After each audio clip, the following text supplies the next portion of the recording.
ఒకటో వచనం నుంచి రెండవ వచనంలో రాజుతోనూ అధిపతితో చేసే ఛాలెంజ్ వీళ్ళకి కుష్ఠరోగులకు తెలియదు. కానీ దేవుని యొక్క ప్రణాళిక చూడండి, నలుగురిని ప్రిపేర్ చేయటం, అక్కడ నలుగురిని ప్రిపేర్ చేయటమే కాకుండా వీళ్ళు సిరియా దన్నంతా పారిపోవటానికి అక్కడ ధ్వనిని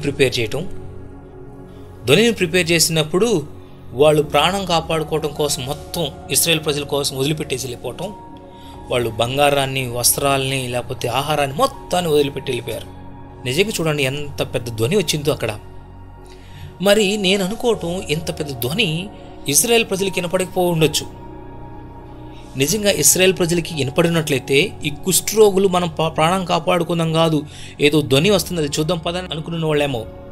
అంతేకాదు ఇదే ధ్వని కానీ ఇశ్రాయేల్ ప్రజలందరికీ వినపడినట్లయితే అరే ఏదో విచిత్రమైన ధ్వని వస్తుంది, ఏంది కనుక్కుందాం పదండి అని కనీసం రాజు అయినా కానీ కొంతమంది సైన్యాన్ని అక్కడ పంపించున్నాడేమో. కానీ విచిత్రం చూడండి, ఈ ధ్వని ఈ సిరియా సైనికులు మాత్రమే వినపడింది కానీ ఆ ద్వారం దగ్గర ఉన్న ఆ కుష్ఠరోగులకు కానీ ఆ దేశం చుట్టూ ఏ దేశం చుట్టూ అయితే వీళ్ళు చుట్టి ఉన్నారో ఆ దేశం ఉన్న ప్రజలకు కానీ ఎవరికి ఈ ధ్వని వినపడలేదు. విచిత్రంగా, ఆశ్చర్యంగా ఈ ధ్వని మాత్రం ఆ సిరియాలకు మాత్రమే వినపడింది. వాళ్ళు ఎంత బాగా వినపడిందంటే వాళ్ళు అవన్నీ పారిపోయి వదిలేసేసి మొత్తం వాళ్ళ మీద ఉన్న వస్త్రాలు కూడా తీసుకెళ్ళదంట, వదిలేసేసి వెళ్ళిపోయారు.